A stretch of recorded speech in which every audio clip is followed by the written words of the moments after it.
have a dream that we could dance in the street and all the Welcome to the Connie G Show, everybody. My name is Conrad, and how are you, buddy?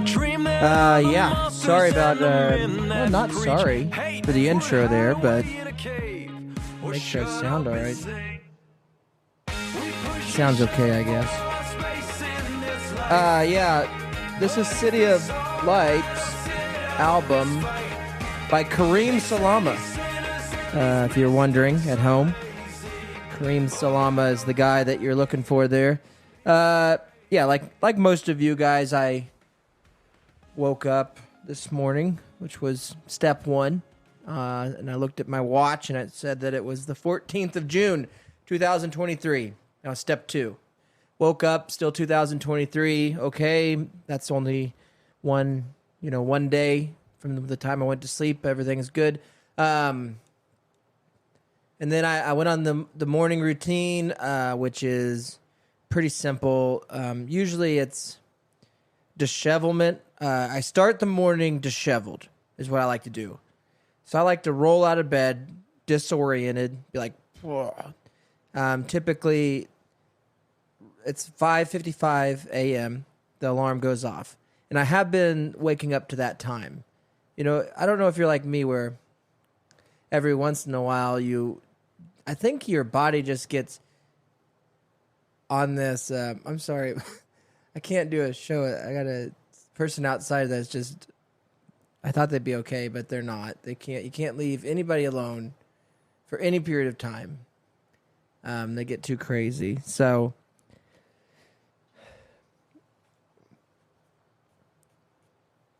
I think that if you set your alarm at like 5:04 a.m., then what happens is your body gets used to 5:04 a.m. and when it rings, I can't believe that this person will not leave me alone.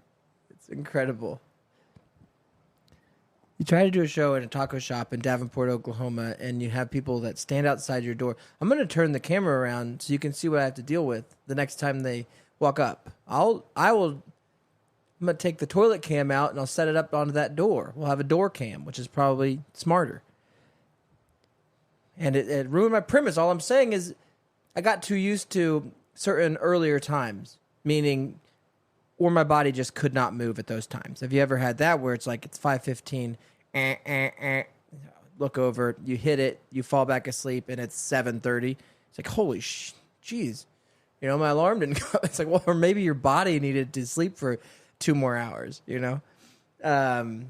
There's a big difference between I'm late because my alarm didn't go off or, yeah, you're late, but it's 1 in the afternoon. How long do you sleep? Well, I hit my alarm and I slept for 7 more hours. So maybe you're just tired at a certain point. But I've been doing 5-5-5, and it's been working for me. And so I roll out of bed, and then I built this like charging center / convertible bedside table, or as some of you lessers call it, a nightstand. And what it does is it folds down from the wall. It's like a Murphy bed, but for drinks. So before I didn't have any place to set a drink. I'd use the window sill, but I said, I'm going to build this little Murphy bed. It comes down. It's got all the charger attachments, and then it's a great place to put your cups. So, you know, I'll get me a little iced tea or lemonade, lay down on the acupuncture mat, set my drink over there, charge all my, spyware, all the stuff that's spying on me, and that's it. Set my alarm, boom, 5:55. So then I wake up, everything, is sitting there on the bedside table at 5:55. So then it's just like grabbing handfuls of crap, my watch and my phone and my earbuds, and then it's trying to sometimes I'll lay my clothes out, but that usually lasts like 1 day because the next day I'm like, I can still wear this old shirt. And then you think that when you hang it up at 7 in the morning, like, I'm going to let this dry out. It's just sweaty. And then I'll wear it running tomorrow. And that way I don't go through as much laundry. But what you forget is it's 7 in the morning. And so by the time you have a full day and then another alarm clock goes and then you're 5 in the morning and you're looking around for your clothes, you're just fumbling around. You stub your toes.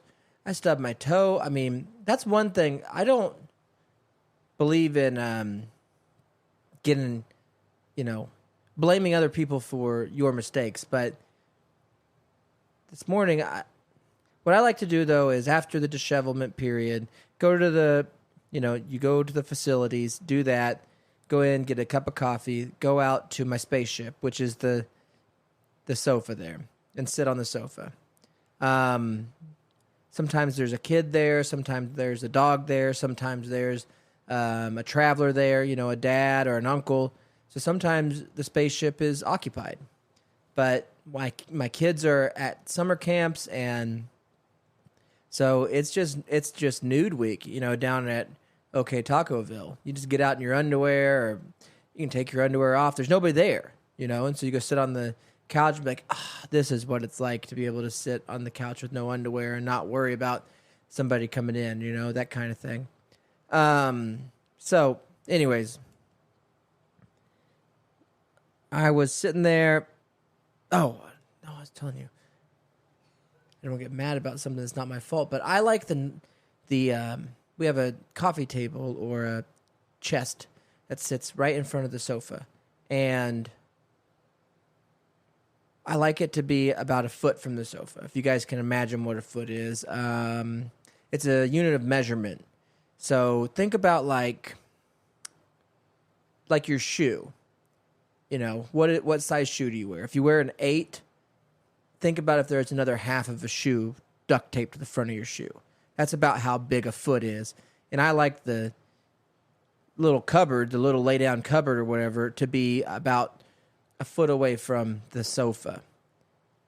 And it's perfect then, because then you can sit all the way back, have full lumbar support by the spaceship sofa, and then kick your feet onto, basically that's what it is. I mean, it's a foot holder. It's a coffee table. You put your foot on it. It's a chest of drawers. It's a chest.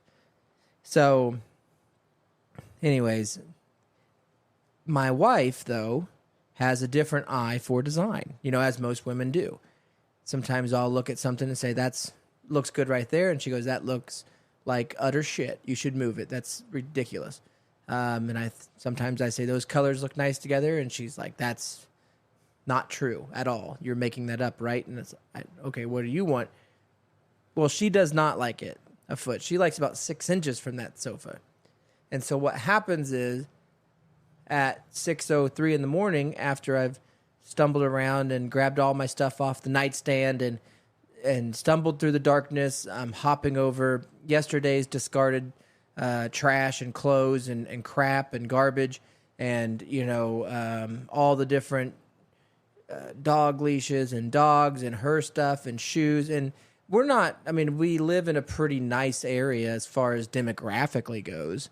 If you're worried about that, primarily Hispanic, but we have a small home. It's not a mansion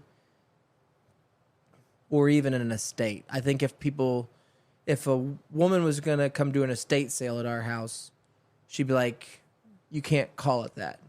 You guys, we have a yard sale house. We don't even have a garage sale. You know what I mean? We are porch pickup people. We are sidewalk people, sidewalk sale. That's how big it is. And so, she's trying to maximize square footage, and it's tight. It's tight getting around the bed. It's tight walking through the home. You almost have to do the running regimen that I've been doing to try to trim some of that body just so you can get around my house, because it's got narrow hallways. And you're fine on your own, but anytime a dog or a cat or a kid walks through simultaneously as you, who knows what could happen. You better be wearing shoes. And I wasn't wearing shoes this morning, and so I clipped it. I was walking, thinking you're owning the world. You're butt naked. Nobody's in the house. You sent your brother back to his home state for a day to, find himself. And so I'm walking there carrying my hot coffee. Whew. Beautiful, beautiful Wednesday. I know my wife's going to be helping me at the taco shop all day. Ooh, don't have to worry about that. Might actually make decent tips because, you got a pretty lady taking orders. That helps. Farmers don't like to see as much as I love my brother, they don't really want to see a man of larger carriage with dirty clothes and chew hanging out of his face mumble his way through a menu order. So, she's fluent in English, which is what most humans around here speak, and so she does pretty good. And so I'm feeling like I'm on top of the world this morning. I'm walking over, and man, I clipped the edge of that.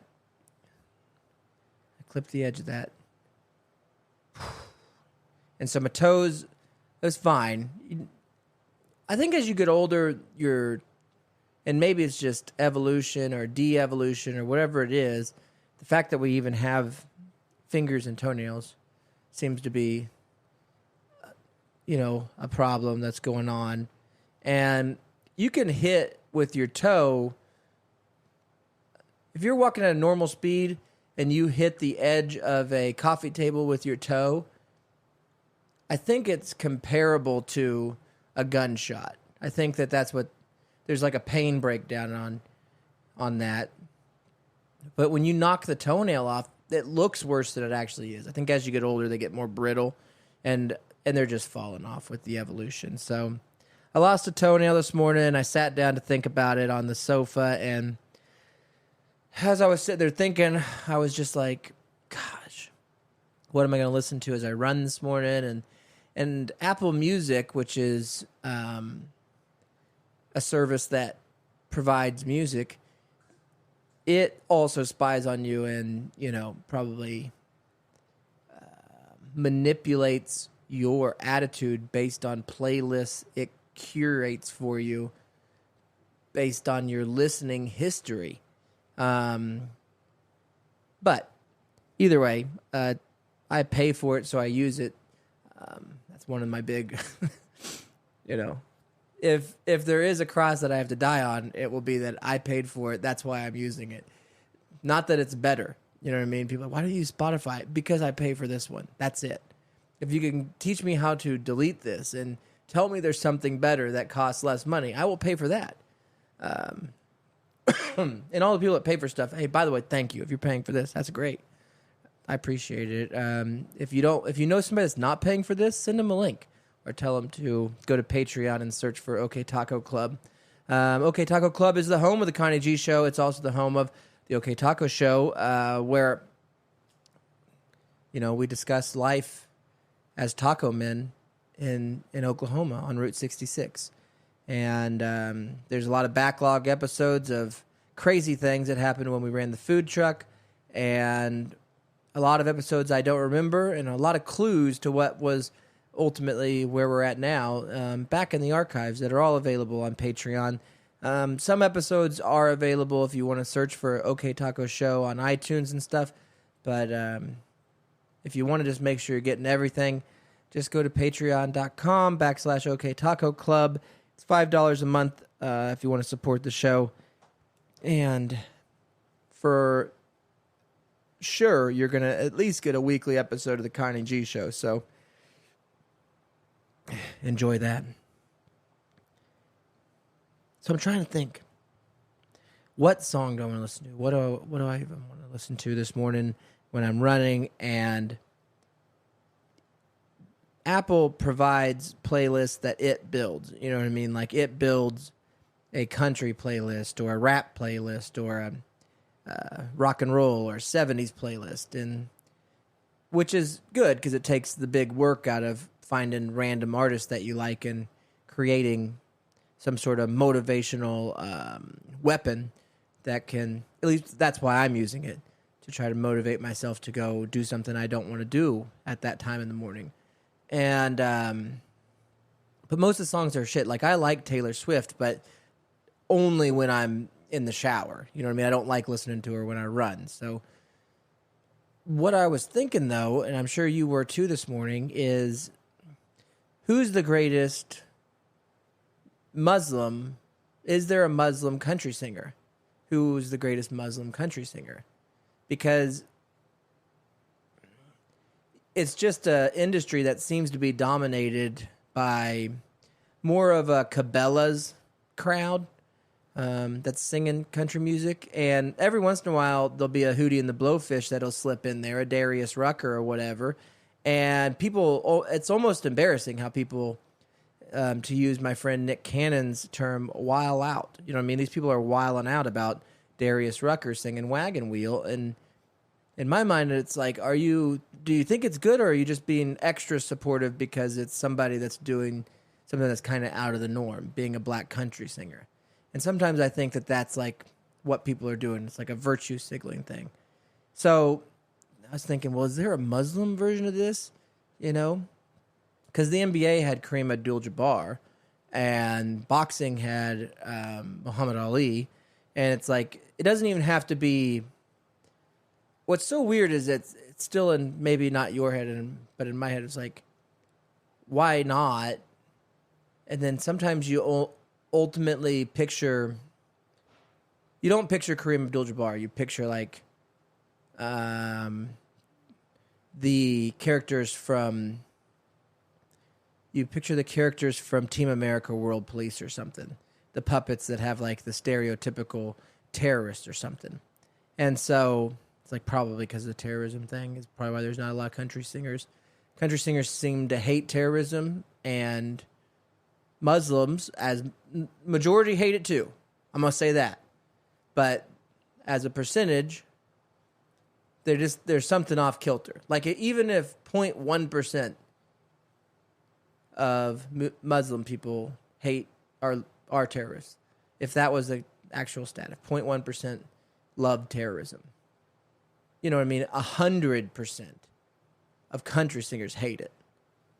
And I think that's the divide. But we got to get over that divide. And so I searched when I got to work, and we were late to work because of the whole foot injury thing. And there was a whole dialogue and monologue, really, of me trying to explain to my wife why it's important, why those 6 inches are important. It's the most important 6 inches in her life is the fact that I, which she didn't disagree with.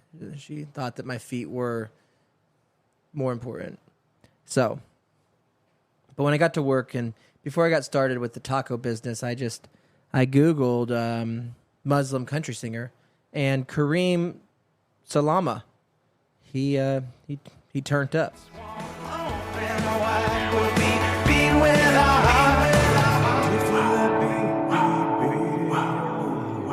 That's freaking Muslim country, guys. You know what it sounds like? Every other country. It's just the same. It's like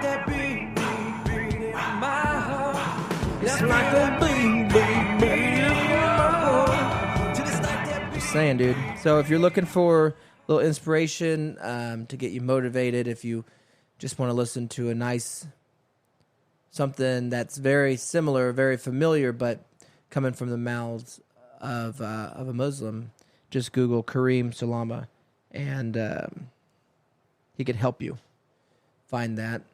He's available on Apple Music too, if you have that app. So, anyways, it does exist. This song's from 2009. His newest one was from 2019. I'll play that for you. See if he.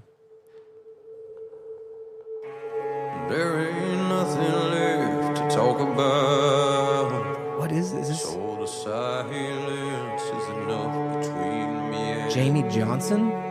No, dude. There ain't nothing left to shout about. Oh, is this Chris Stapleton? No, dude, no. So the silence is enough to fill this room.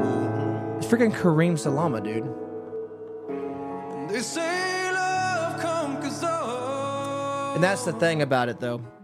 I just want to say, I don't know if that's true.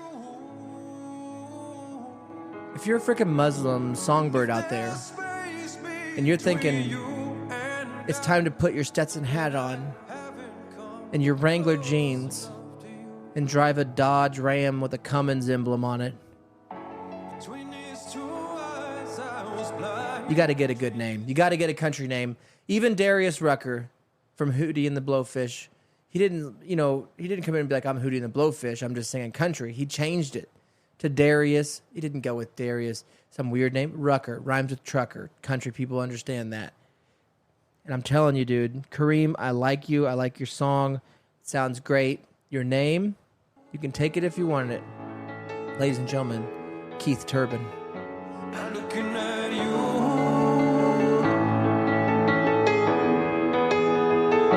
I'm looking at you, dear heart. It's time to go. It's probably not a.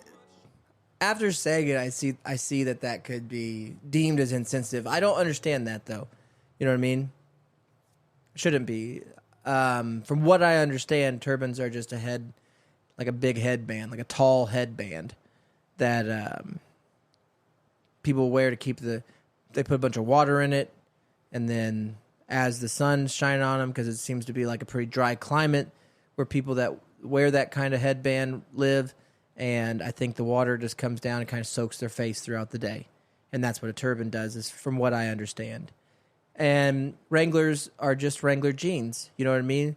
So if his name was Keith Wrangler, everybody think that's cool. That's a cool countryman name. But you call him Keith Turbin, and you think that there's some sort of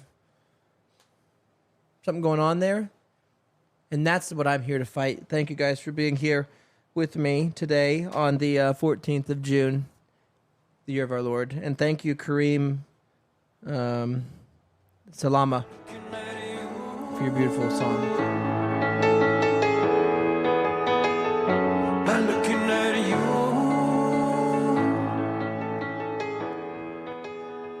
Looking at you. Looks like Patrick Mahomes a little bit.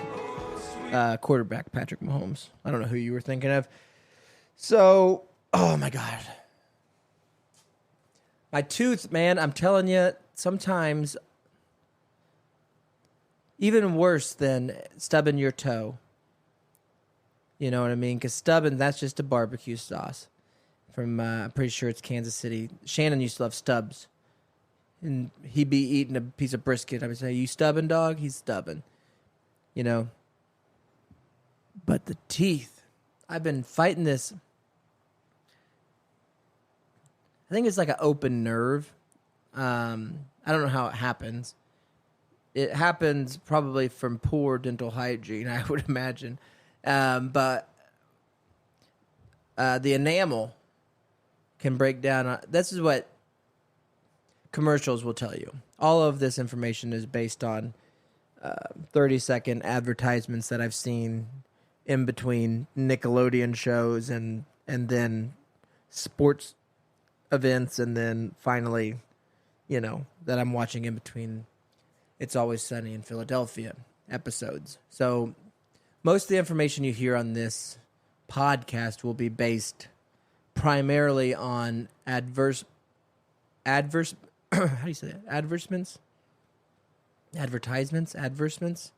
that I've seen. And from what I understand about dental people is it's all a scam based on the commercials. Meaning,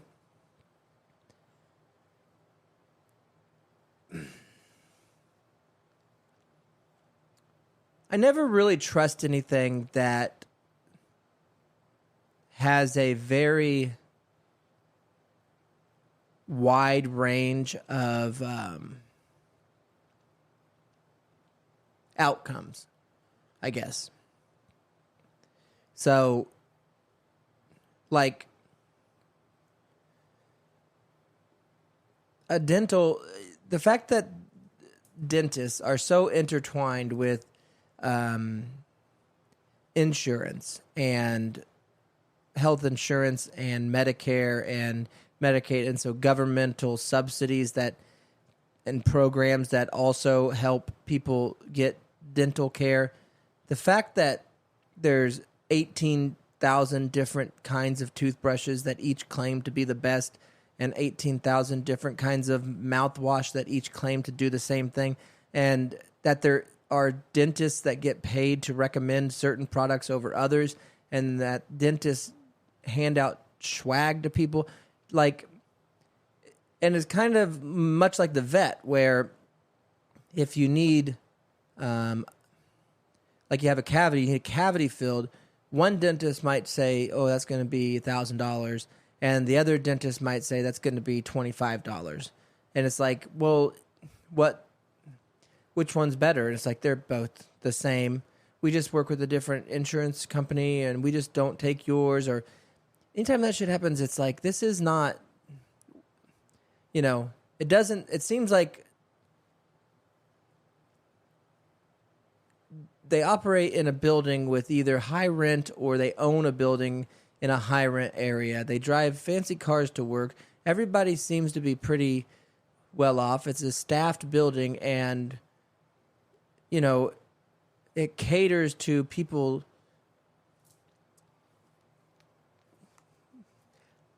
The customer doesn't have to foot the bill. The job that the customer carries is what foots the bill. So people don't go get their dental hygiene done when they don't have great jobs because they don't have dental coverage.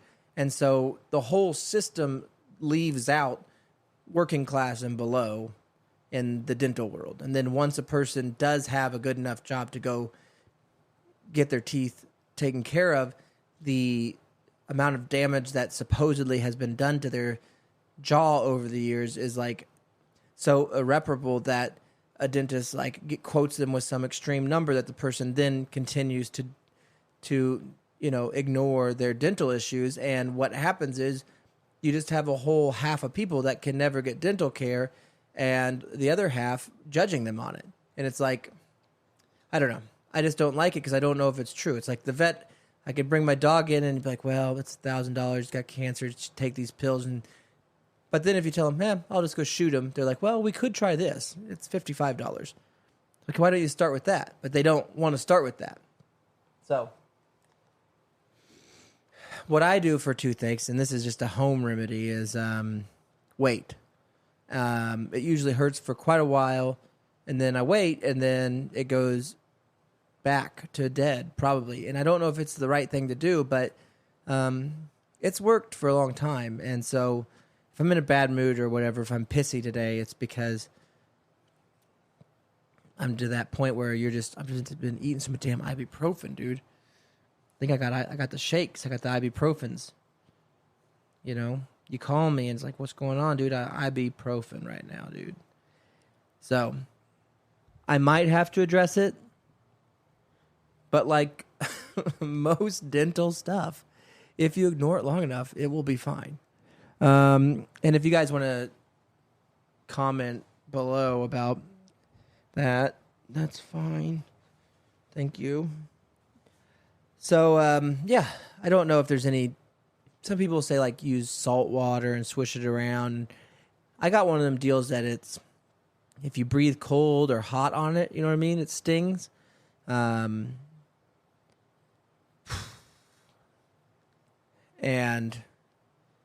so you just got to kind of tough that one out, I think. That's where I'm at right now.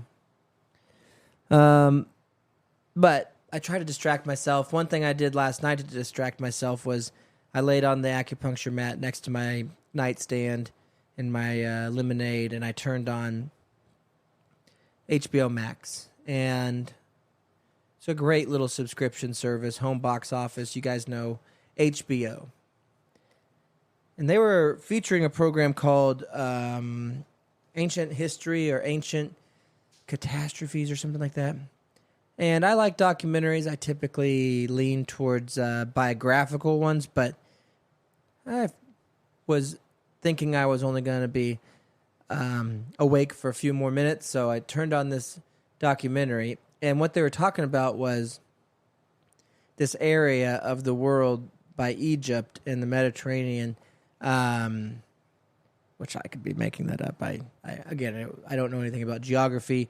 Mediterranean Sea, which is right by Cracker Barrel, as far as I know. It's right by Shawnee. If you go to Shawnee, Oklahoma, and then take a left, it's like 100 miles, and then you're at the Mediterranean. So this is, I guess, 3,000 years ago. What they're trying to figure out is these cities that surrounded this sea all were destroyed within a 50-year period at around 1200 BC. and except for Egypt. But every other major, and then I guess there was major empires that surrounded this sea. They were all burnt to the ground by the sea people in the year 1200 BC. And so it's all these people, basically what you get now, though. What's so crazy,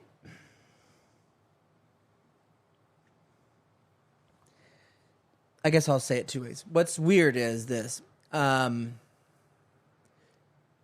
the people now who are trying to figure out what happened are like the cargo shorts wearing fellas who were curious but not.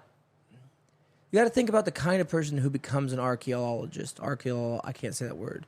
Or the kind of person who becomes a historian of a certain, especially a specified historian. So it's like, I study 5th century butthole jewelry. It's like, okay. It's like, yeah, it's really interesting what people used to do. And it is, but at the same time, these are the kind of people who are trying to piece together a mystery. So it's not like they got their... I don't know how big a bag of common sense they're pulling from when trying to imagine. I don't know how much of imagination they have, because they're trying to see factual stuff and then link it with factual stuff, which doesn't necessarily lead to any imagination. And so you get these archaeologists and these historians together, and they're walking around these cities around this sea being like, well, do you think it was the sea people? You think it's like gill-breathing people that... And I don't even know if they have that imagination. But at first they thought, like, basically maybe famine, maybe starvation, maybe one of the ships sank and it was the Bronze Age and it lost all this bronze, and so maybe the economy burst, and then each trade route was severed by a bunch of dominoes falling because of a sunken ship, and then people became desperate and attacking each other, or was it something else? Because it happened. What's so crazy to me is that it happened in a 50-year period. That it went from this lush / peaceful / it went from a purposeful existence for each of these empires where they had goods and services for people to busy themselves with to supply other empires, and vice versa. And so there was this interconnected little world of knowledge and goods that was happening simultaneously in this small area in different empires around this sea. And then in 50 years, each one of them is destroyed, except for Egypt. And so there's all of these theories, but the one that I stayed up and finished was the earthquake theory, that this earthquake came through, and it's such a large earthquake that it didn't release the pressure. And an earthquake, supposedly they can figure out that it did happen. I don't know. It's just, again, imagine your high school geography teacher walking around, some weird rocky hill where he just dusted off what looks to be a step and says, well, this is the step of the, this is the empire right here. And then we're in the middle of it, and this is, whoever's tomb. This is the entrance. And it's like, oh my gosh, really? Yeah, and you can tell by this crack that an earthquake happened 3,000 years ago. You can? Yeah. I don't know if any of it's... And the part that you suspend your belief on even the stuff they say that they know is because if they keep digging, which they don't dig very fast anyways because they're afraid to, F something up. So you keep digging, you might find a whole nother city underneath that one. It's like, well, when does this end? What happened to that one? But what's even crazier to me is the fact that we think that we're doing something. You know what I mean? We think that we're doing something in this world or something, and I feel like a lot of people aren't. And that's me not knowing what's going on with what other people got going on. But I guess what I mean is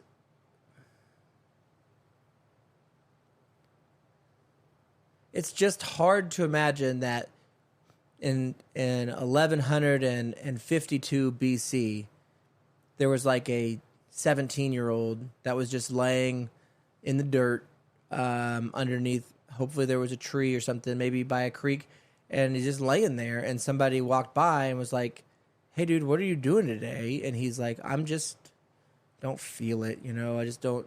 This doesn't feel right." Like, what? Just anything. It's like, okay, then that's right.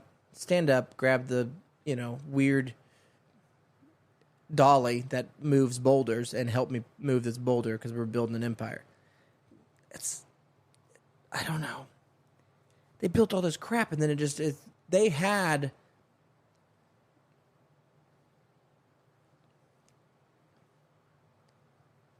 they had got to the point where they thought they had it whipped at the time. Like, this is as good as it gets for them. This is great. We have this beautiful palace, and I have all these people that helped me build this palace, and they've all built themselves great homes, and everybody's got their stuff, and they're trading goats and people, and they just sacrificed another boy over there. They just sacrificed. That's great. Everything's going great. The gods are smiling at us, and then, gone. And so what they're thinking happened is this earthquake happened. It was a drought. Everything crumbled. Cities burned. There was no trading. And people just got on to whatever they could get on, foot, water, whatever, and took off towards the next place. And then until that happened there. And then it just continued to happen.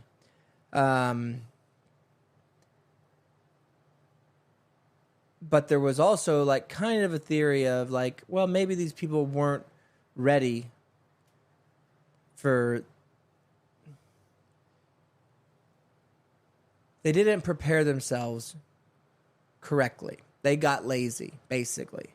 Meaning they built the palace, they built the great defenses, they built the walls and all this stuff and the tunnels to get access to water. They built all this stuff to protect them from man-made enemies, but I don't know if they ever protected themselves from universal enemies, meaning an earthquake. So they didn't build it correctly for a drought followed by an earthquake. And so maybe what happens is, most of them died and the cities were destroyed, but the few that that got on the ship, the water people, and they did make it to Egypt, and they did have the knowledge and the experience now of, if we do rebuild, we better rebuild this way. And maybe they weren't able to rebuild because it takes generations to kind of redesign and start over, but maybe that's how it happens. But what happens is, inevitably, people get lazy and stop looking at what's coming. And this show is trying to warn, with global warming or with climate change, that these things could happen, but it doesn't really matter which thing that you're forgetting to pay attention to, whether it be you're not paying attention to Mother Nature or you're not paying attention to that country singer who's wearing a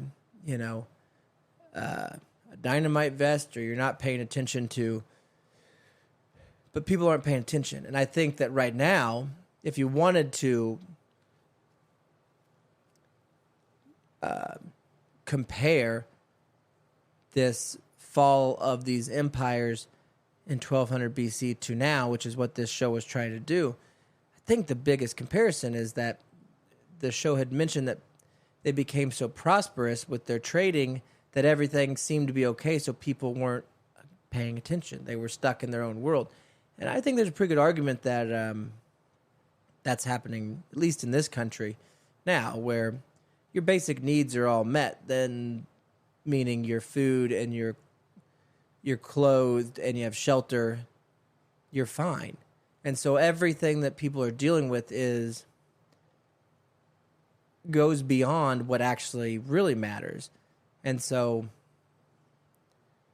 if we could try to figure out a way to make that stuff matter less and the important stuff matter more, meaning food, clothing, shelter, the rest help people that don't have food, clothing, or shelter in whatever way you can.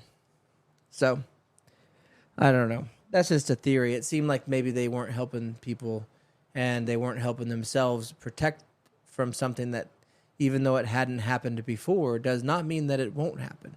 So, it was an interesting show, and watching it must have inspired some sort of vision that I wanted to Google Muslim country singer in the next morning. But like I said at the beginning of the show, I'm sure you guys did the same thing. How was your morning? How was your Wednesday morning? Did you just get up and have a bowl of Cheerios? You know what I mean? What did you do? Did you wake up on a Wednesday morning, take a nice jog, and have a bowl of Cheerios? Did you eat some overnight oats? What'd you do, bucko? Get up, do your yoga, watch yesterday's recorded wheel. You know what I mean? What'd you got? I don't know. So it's wild. It's wild, all the stuff that was able to be built. Part of it made me, because you can do that. You can watch those and be like, God, I don't think that stuff could be built today. But I don't believe that. I think that if it was made by humans back then, it could be made by humans today. But what's more frightening is there was nothing. How the hell would I know that? It must have been a collective effort to get these things done by the communities that existed in these areas, because it was not able to be done by a small number of people. It took a whole, whoever had arms and legs to move these things and build these things. And so that lasted thousands of years, these things. So what makes me worried about it is, it's not that people couldn't do that now. It's that I don't know. There's a lot of people I do know that don't do anything. Whatever that is. You know, even if you're just the weirdo back then, like in 1200 BC, who's weak and doesn't like give a crap about architecture or engineering or anything, and there's a bunch of people standing around you in their robes and like, where do we put the rock? Do we put it over here? Do we put it over there? If you put it there, the weight, and maybe you're the weird guy that's like just sitting there scratching triangle people into the wall. But that's your job. You know, you're doing something. There's people that now that's what they do. They just say, oh, I can't do that. I can't do that. I don't know how to do that. I won't do that. I'm not going to do that. And then it's like, well, what do you do? Are you just one of the people that scratch triangle people? No, I don't do that either. It's like, well, what do you do? And it's nothing. The answer is nothing. And there's stuff that everybody wants to do. They're just not doing it, which is understandable to a certain extent, but kind of strange, because when else are you going to? And what is alternative? So, and why not? Another reason. Why can't you? There are some things where it's like, I just don't have the energy, but I'd love to do it. That's fine. I don't know. I feel like sometimes people have given up and being like, this is just my lot. This is what I do. This is it. It's like, well, do you like doing it? I fucking hate it. It's like, then stop. Got to do it. Can't do anything else. Don't know how to do anything else. Well, those are two different things, and not true for either of them. But it seems like if there was a time machine, if Michael J. Fox finally got that car to work, and we put a bunch of old banana peels in there, and that time machine was the Earth, and we drove it back in time to 1200 BC, and one of those rulers, I don't know what that was. I have no idea what that was. That was scary. One of those rulers was like, okay, guys, what we're going to do is build a new castle over here. Like, what would people be like, why do we got to build it? It's your castle. They'd be like, well, I think it's important to have a empire that shows strength. That doesn't show strength. What do you mean? It's what color are you going to use? Everybody's just mad. I'm going to build you a castle. What'd you ever do? Just because you're the king? It's like, yeah, I'm the king. I told you to. What?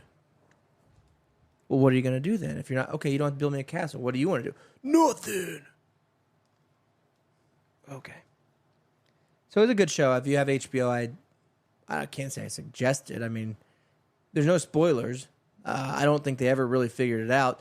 As far as they know, Black Adam showed up back in 1200 BC, saw all these fat people rubbing each other and overindulging, and just went zip, and guess what? Reset. I like that version better. Oh, I wrote this down. This is the idea. You guys are welcome to take it. Love's is a truck stop, okay? It's for all my 18-wheeled friends out there that are out getting it done. And you remember, guys and ladies, in America, if you're wearing it, if you're eating it, if you're holding it, if it got there by truck. That's one of my favorite sayings. And truckers are great people.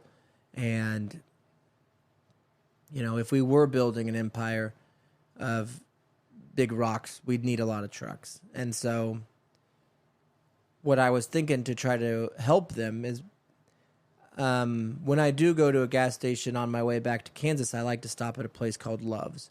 And there's two newly built Love's convenience store / trucker stops on my way on the corridor. And one thing that Love's does that most places don't is they tell you what's going on. Number 14, your shower's ready. Number 23, your shower's ready. Number 18, your shower's ready. And I don't know if that lady's in the shower, but I got to imagine those truckers are thinking the same thing I'm thinking. But they play the music, so now typically it's not Muslim country, but you'll be in the bathroom. You'll be hearing this. Number 33, your shower's ready. And so that's what happens. And I was using the facilities at Love's, and I can't remember which stall or which Love's, so you can't go take a picture of it or anything. But while I was in there and I heard number 18 shower was ready and they cut the music, I was thinking, I really do like the music here at Love's. It is nice. I mean, it's nice that in their restroom, they want you to somewhat enjoy the cloud of shit you just walked through. And truckers are, not only are they reliable when it comes to bringing our goods and products to us, but they're also reliable in their horrible diet. And so what you're going to almost guarantee yourself is if you walk into a truck stop bathroom, you're going to be hit in the face with an invisible punch. I'm talking about from a smell monster. You know, that music will be playing. You'll be hearing a bunch of Muslim country as you're walking in. You're feeling good. You're getting ready to... And then all of a sudden... We can still be friends if we could walk down these walls. What the hell? So what I was thinking is, these people want to shower there, and they're going to eat there, and they're going to, they're going to use the restroom there. We need to do something with Love's and maybe do like a trucker prom. They should be finding love there.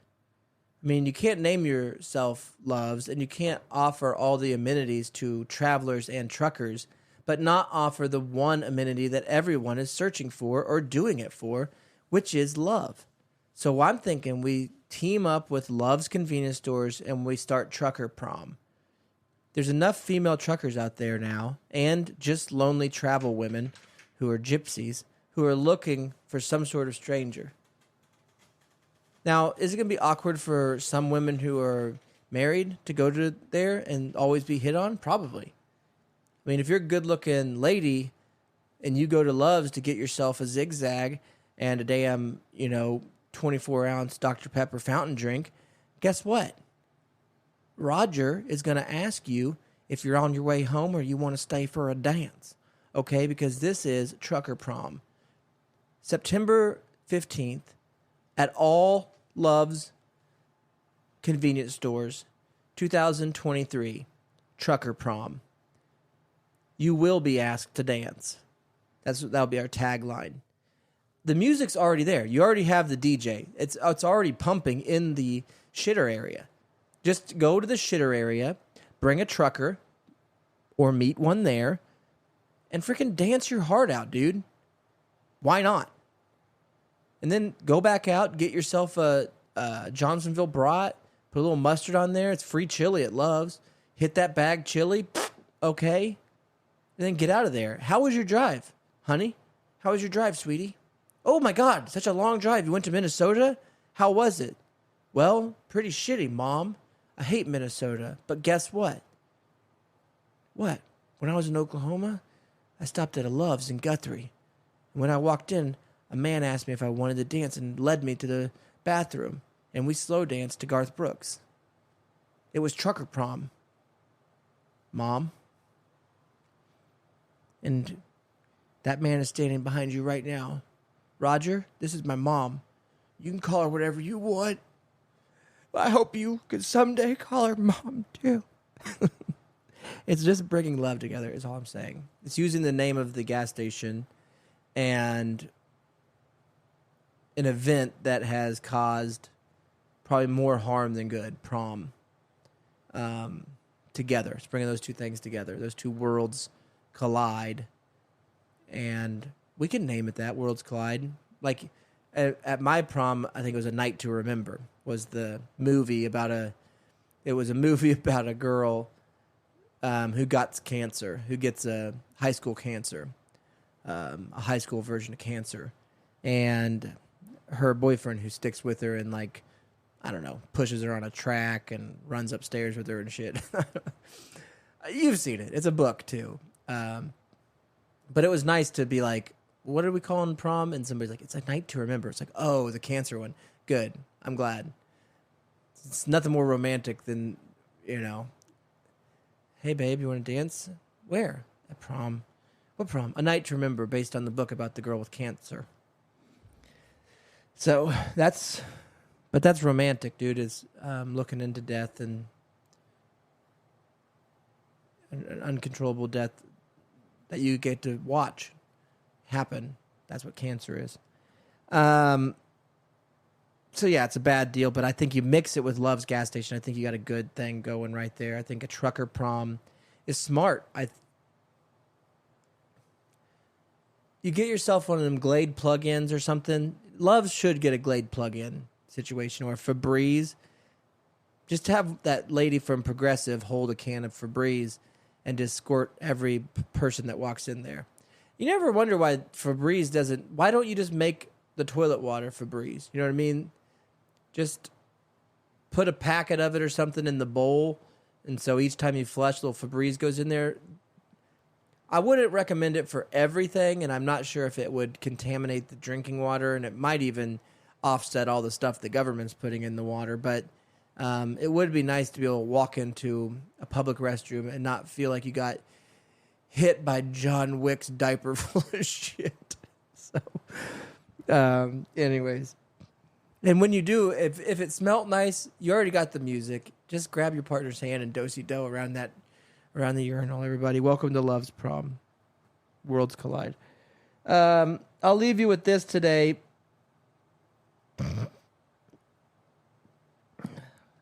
I had a link here. I'll pull it up real quick.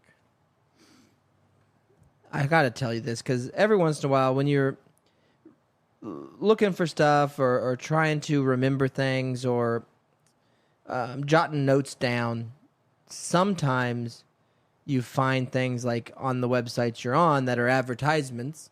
You know how I feel about those.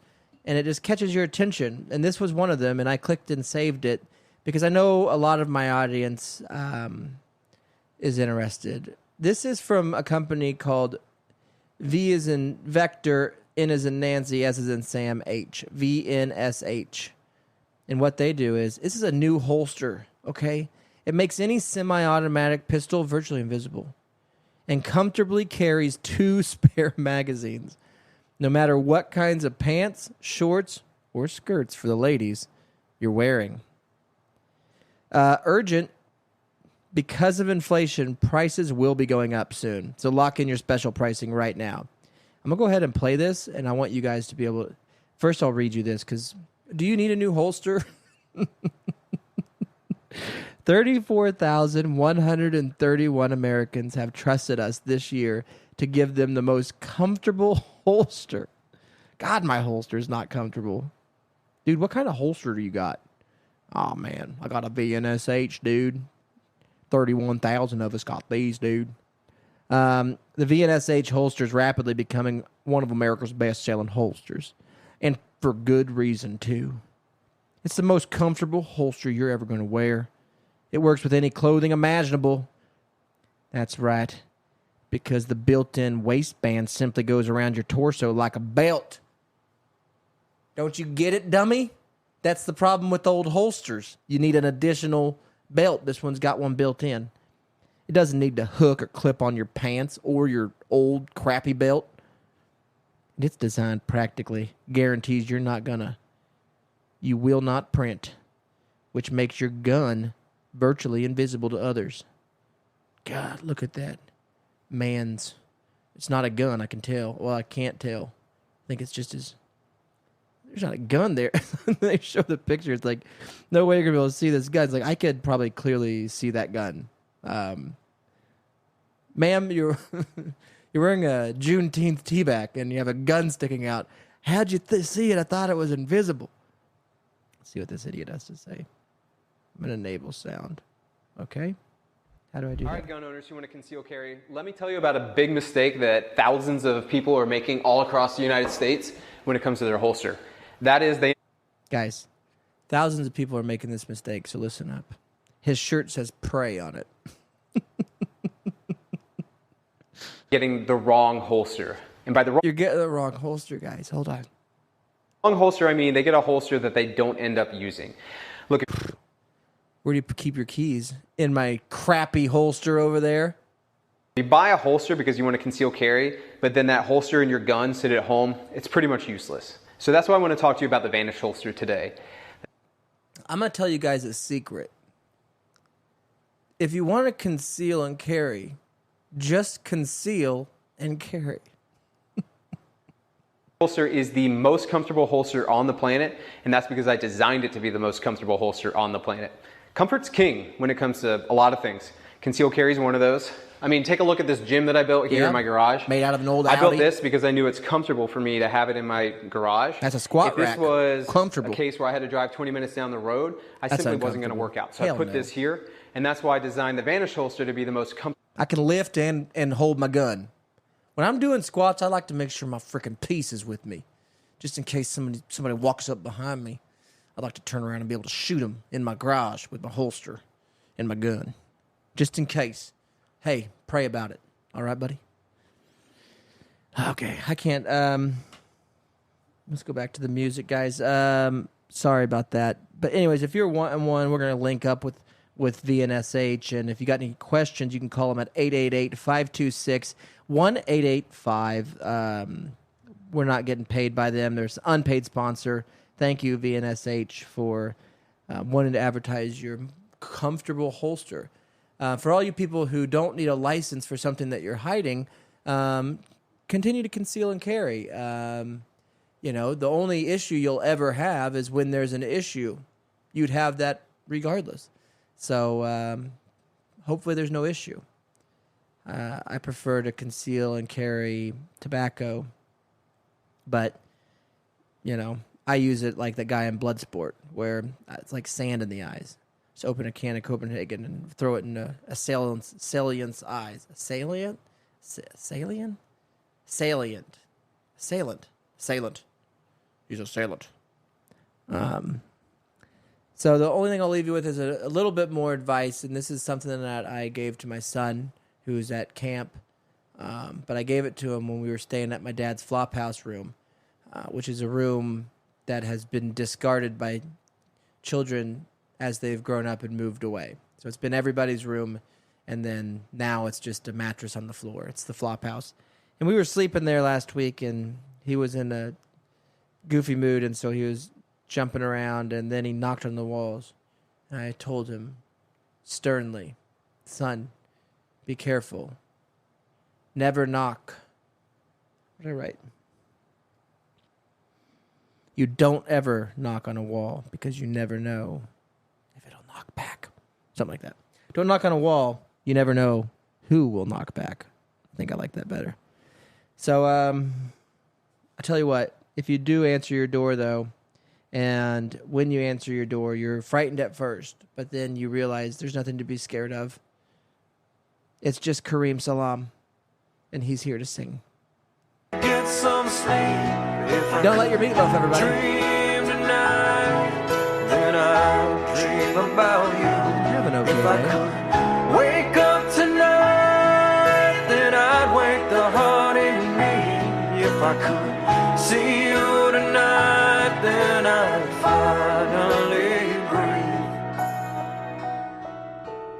I wanna love like I should.